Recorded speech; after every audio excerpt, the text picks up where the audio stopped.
It's an English Cocker from the 30s. And that is not much different from what we want today. That's Lucky Star of Ware. The roaning pattern that you lose immediately, you lose your head markings. You get all black heads, or maybe just a dot here or something. And you don't get back into your roaning pattern or your pretty party color pattern. You get torn patches that look like Harlequin Great Danes. They don't look like the pattern that you want for the color. And it takes many generations to do that. But yes? I must mention that you put the dog through in Australia to best a show of our royal. He was only one generation away from black dogs. And he looked it. And yet he was good. Oh, he's gorgeous. I was talking about the roaning pattern. But we're talking about breeding a show dog. We are talking about breeding show dogs. And to get that show dog, you may knock off, I say, tell us pets, the ones that... Right, right. So what's the point? What's the point of what? The point of not doing it? No, I didn't say not to do it. I didn't say not to do it. Because my original, the first English Cocker that I myself finished was a hybrid black. He was out of a roan dam by a black dog, and he was a very good stud dog. But his use was to the blacks more than it was to the roans because we didn't get pretty markings by him. Now, the dog that I put best in show at the Royal was dark enough so that you weren't even aware that he had any patches on him. He just had a little bit of white here, a little bit of white around here. I'm going to finish with something that I finished with when Arthur and I did one of the best thought of presentations on any breed.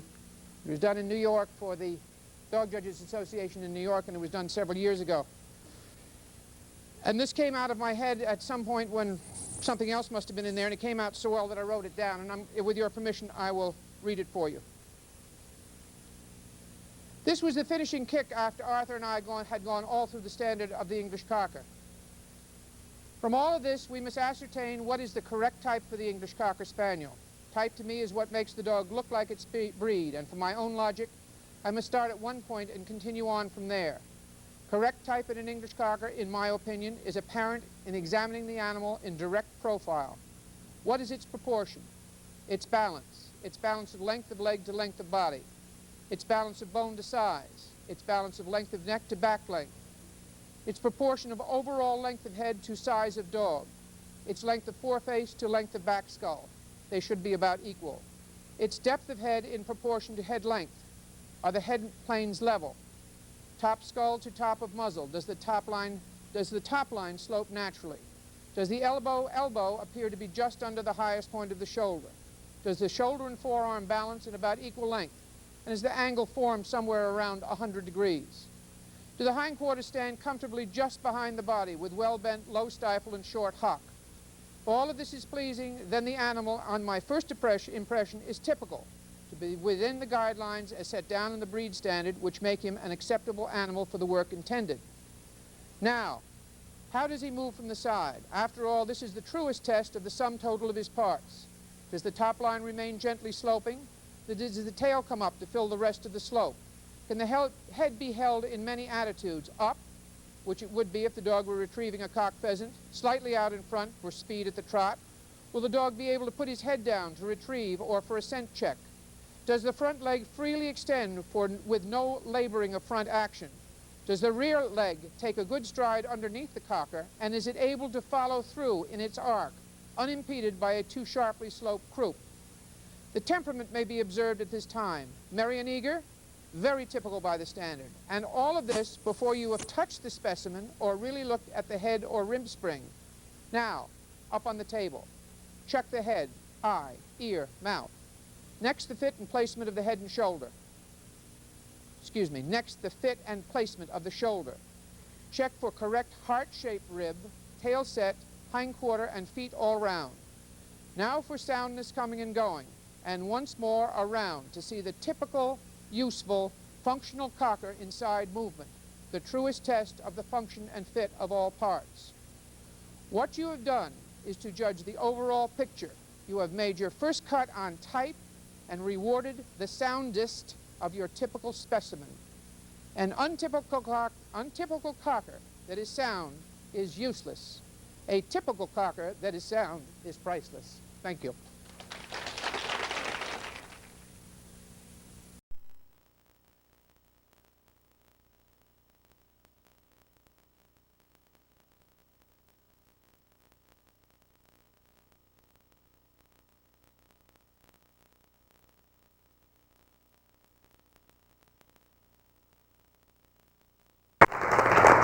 If you take out your standards, we're going to follow along and use some live dogs and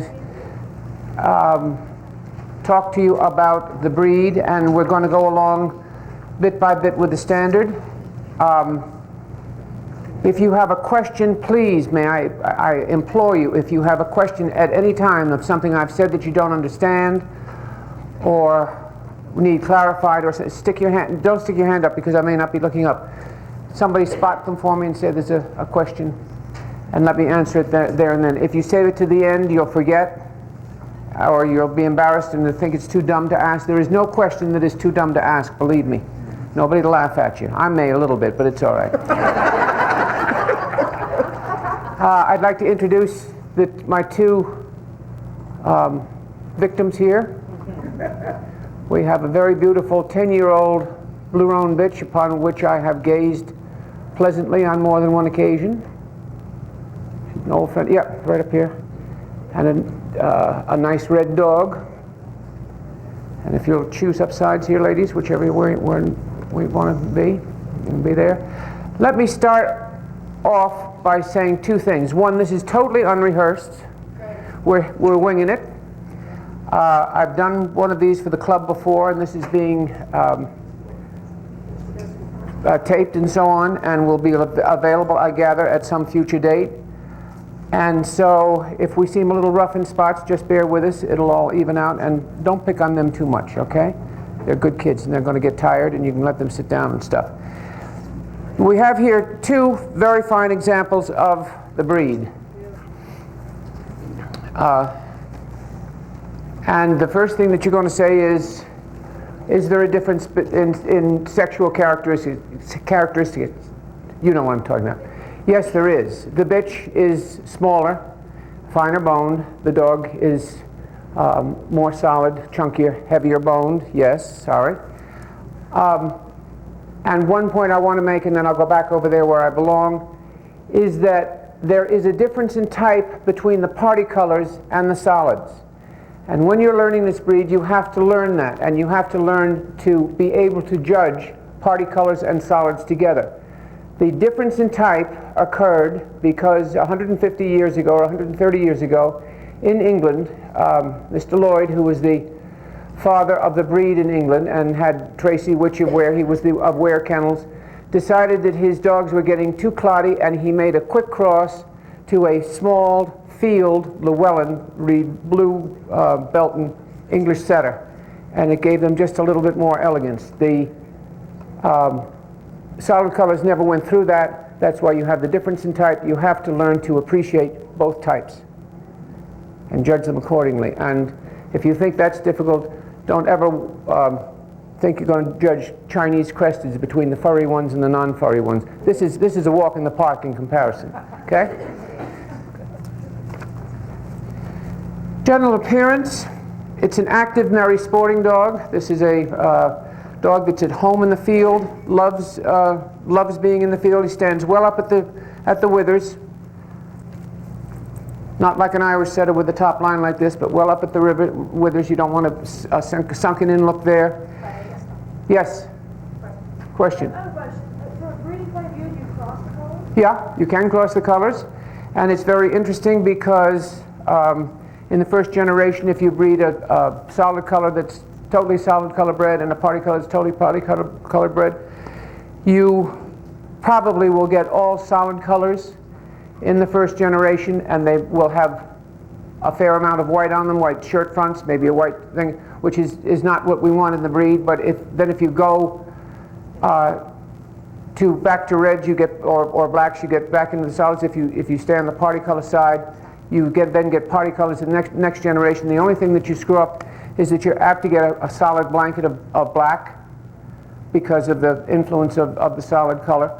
But if you keep on breeding, if you bred into the solids to get more bone and substance, take that and then get your color straightened out. It doesn't happen in 1 or 2 generations. And the first thing that goes is the very typical marking on the head of coming up the stop, having a little star up here, and the blue roan foreface or the white foreface, depending on the black. That will get totally black or totally solid red. It's a difficult thing to do. You have to know what you're doing and why you're doing it before you attempt it. Where was I? He's very good in the field, loves field work. Their tails go all the time like yours do, and you're flirting with me, I know why. His head is especially characteristic.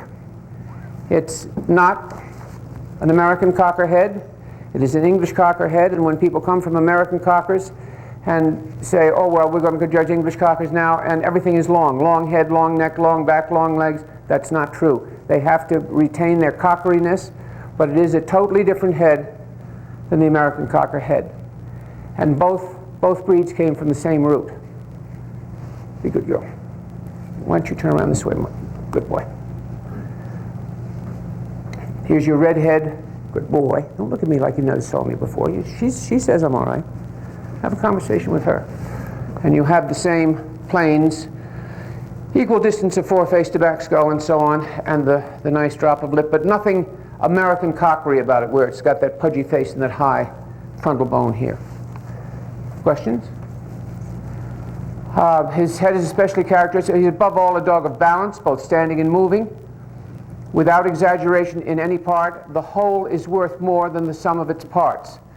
Now you've got some nice pictures there. It's the size of the English cocker. We've never had a disqualification for size. The lower end of the standard is 15 inches. And we find that in our bitches. How tall is she, Julie?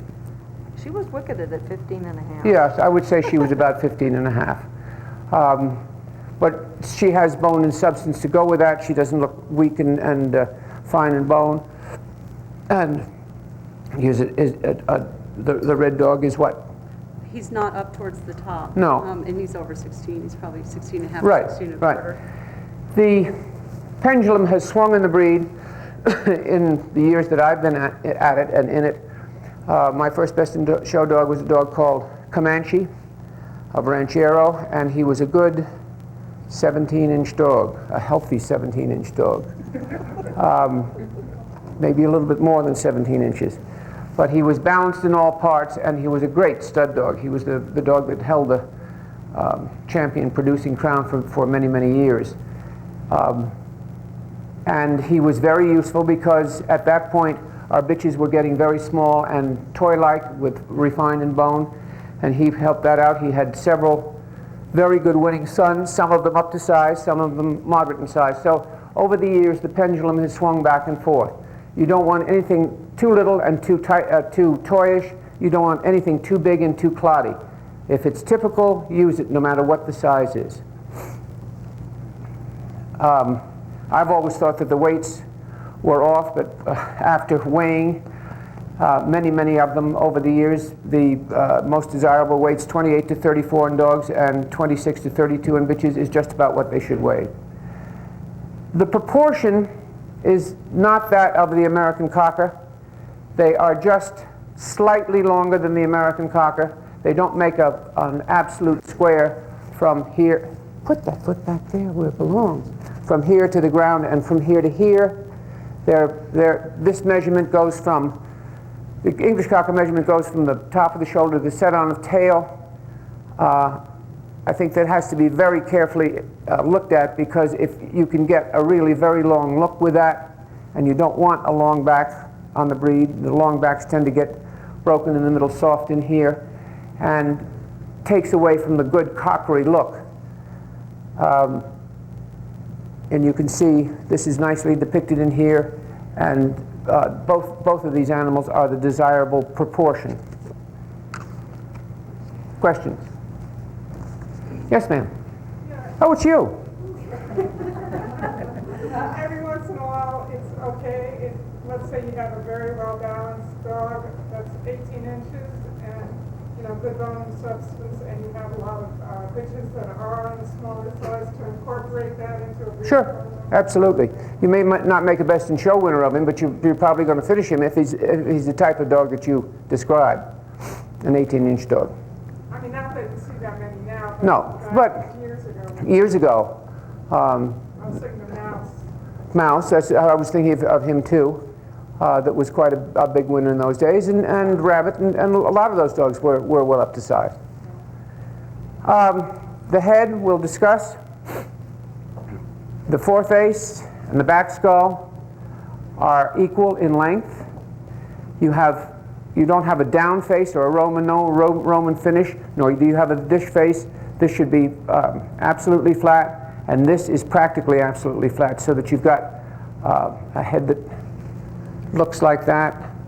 This is one thing. Remember, I was talking to you today about you can tell how much experience a person has had in a breed by the way they hold them and go over them.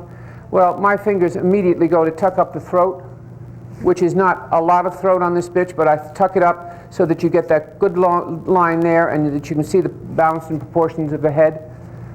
The ear is set low, below the level of the eye.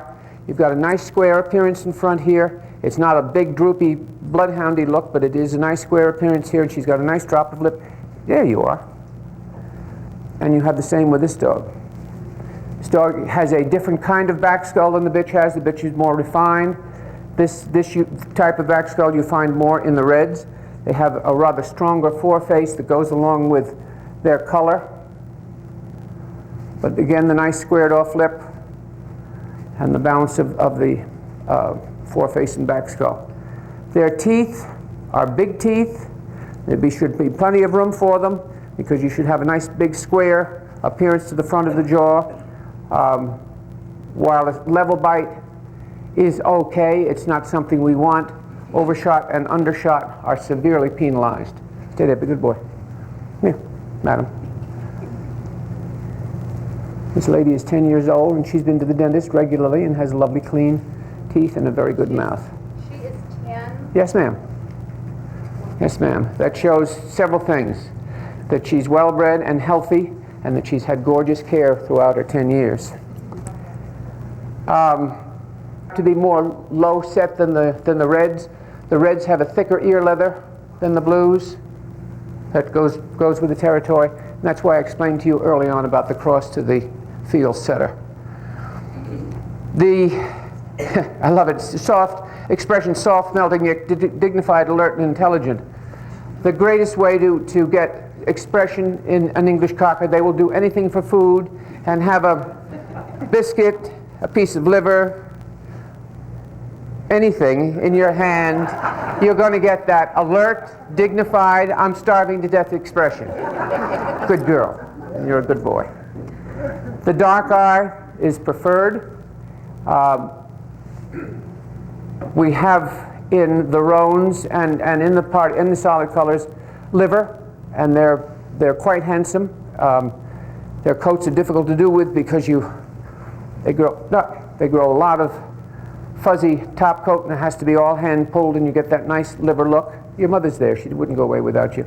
The livers have a brown nose and brown eye rims, and are inclined to have a lighter eye, though you can get a very beautiful dark eye in a liver. It doesn't happen all that often. You're a good boy. Yes, you are.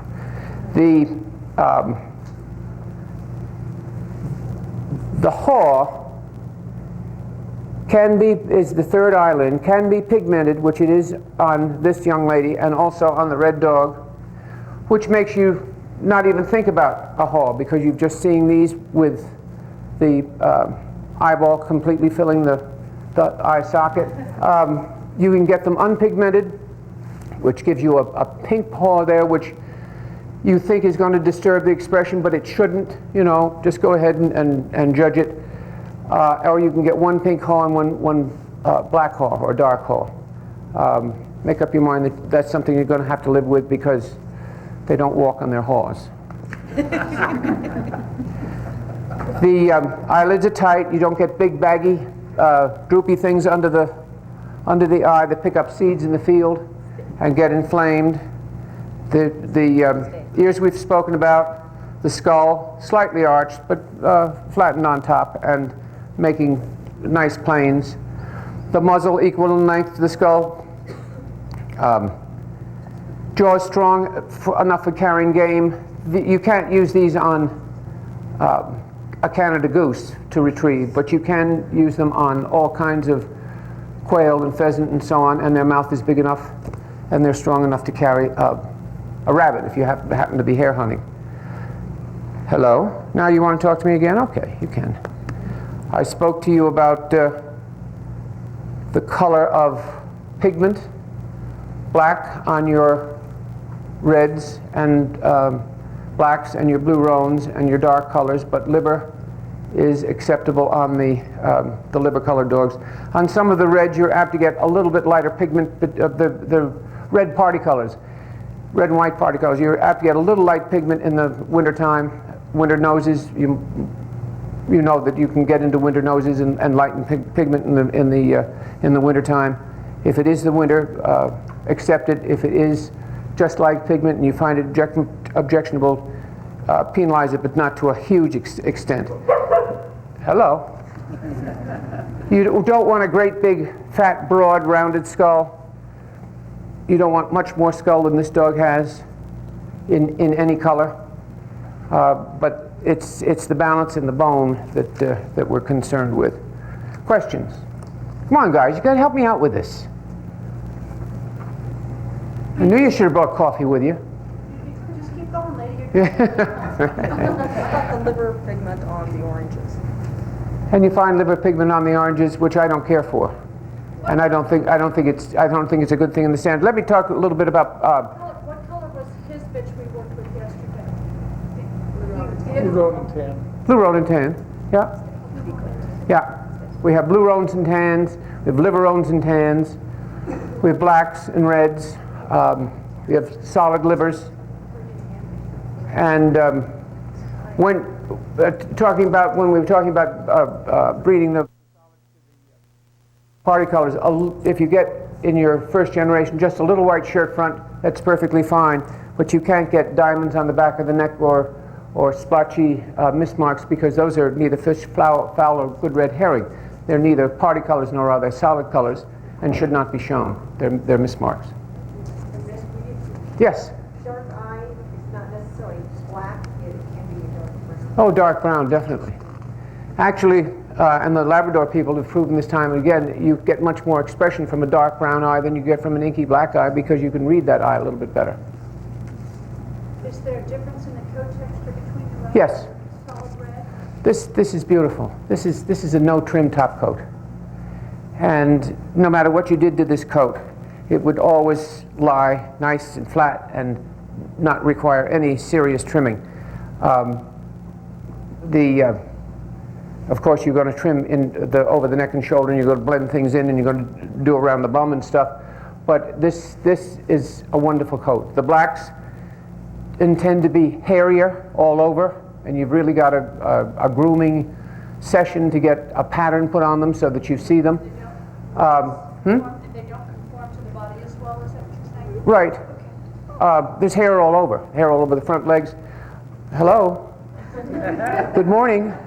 I'm back again. Yeah, stand up. Stand up. Good girl. On the roans, the liver roans and the blue roans and the red roans, your undercoat will be a problem. It grows up through the hard top coat, and the people that decided that the thing to do was to take the clipper and cut that off, that doesn't work, because it takes away from your shiny, gorgeous, protective look. Then they got the stone, and the stone is I asked that yesterday. a piece of stone that they use in dry cleaning establishments to take the pilling off of sweaters. Well, everybody thought that was the greatest thing since sliced bread, and they took the stone and they stoned the hell out of these top coats until all you had left was this much hair, and it prickled your finger, and that's not correct to do either. To do these top coats correctly, and to start off with puppies, you give them a nice warm bath, and you towel them, and you dry them, and you take the towel off, and you take your fingers, and dip it in chalk and take all that ugly black fuzzy hair, pull it off. This now, what they do is the terriers, like the. Yes, very much, except that in terriers they pull off the good coat too. Yeah. This all you're pulling off is this black fuzz, or liver fuzz, or whatever color fuzz it happens to be. Once that's taken down and kept that way, and you keep them in trim, it's not that serious job that it is to start off with. But that's the only proper way to present a coat on an English Cocker, is that way, and you have to do it on the blacks because their hair grows through. They should have a flat-lying, smooth coat that is protective for them in the field and feels silky to your hand. And what are you doing there? And what's the big here? Well, In the American all right, Museum. we're going to Okay. talk for a minute about trimming. It seems as good a place as any. I've talked to you about this hard part. You use a clipper here, around the face, around the side of the face, the ear, inside the ear, the outside of the ear, and that should be, in my book, the only place you use a clipper. Hi, Mel. How are you? Good to see you. This is the only place you use a clipper. You do not use a clipper on the top of the head because you want that to have a little bit of hair on it and to be natural looking. All the rest you do with a thinning shear or with a terrier knife or a terrier razor. If it weren't for Janie and myself, the top winning dog in the 50s, 60s, 50s was a dog called Enniskillen's Jippo, and he had hair totally around his front legs. You couldn't see that he had bones in his front legs. And he had feet trimmed like an American Cocker, great big fat feet like that. And he was a lovely dog, way ahead of his time, and he was a good producer. Miss Camp, now Mrs. Forsyth, and Miss Rogers, now Mrs. Clark, came along and started to trim the front legs so that you could see them, rather like a Springer, and kept the nails short and did tight, hard, round feet. And this gives you much more of a look of a sporting dog rather than the American Cocker look where it's all hair. And there's a fair amount of trimming that goes on with the hindquarter as well. Questions? Mrs. Clark, would you address the mask on a robe? In what way? The eye mask? I talked about it before, that this, when you crossbreed the solids and the party colors, well, the first thing you lose is even if you go down a couple of generations, your typical blaze. And this bitch, when she was born, this was all white. They're born black and white, and then, you know, by looking underneath the coat, you can see that they're going to come in blue. But this was all white, and that's a typical blaze on the head. You don't take off points for it not having the blaze and the typical blaze, but it does look prettier when you've got the typical one. What about a slip mask? A what? What we call slip mask? What's that? Where the eyes open. Oh, Surrey markings. Yes, I know all about those. You just could, It's all right. yeah, of course it's all right. Of course it's all right. The only thing that you have concern with there is the pigment around your eye, and if you've got a white eye with pink pigment, that's ugly and really should not be shown. Okay? And I don't know why they do it. They do it in American Cockers all the time, and it looks terrible because it looks like it's got one eye like a pig and one eye like a cocker. All right? Yeah? Huh? Feet should be trimmed tight and round because we should have very close to a cat foot in the breed. Not big, God bless you, God bless you. Not big, round, flat feet. And the bone should go right down almost to the heel. You should have very little pastern showing, or it should be a fairly upright pastern. And I always, when I'm judging, pick up a foot and feel it, make sure the toenails are done, and the foot is a nice tight foot. You're a very good dog. Yes, you were. Yeah, you're a good boy. And your feet behind are the same as they are in front. You do trimming over the hips because on the hairy ones you've got hair sticking out. You do trimming over the hips. Will you want to hold his head for a minute, please, ma'am? because no matter what we say, people will always feel that, but some people will always feel that an English Cocker is a miniature English setter, and it's not. They must be cockery. They must have spring of rib, they must have a cockery face, and they must have this cockery bum. And if Ginny Line was here, she would do what she did the last time I did this, and she said, you know, a nice rounded bub. Rather like mine, she said. I don't do it as well as she does. Tail set is off the level of the back, should not be carried up. Fortunately, we don't seem to have that problem in the breed, in our breed, that much. You writing poetry or something? Stand up here. Comes right off the level. The standard calls for a small amount of drop off here, and you see it in England much more than here. Here,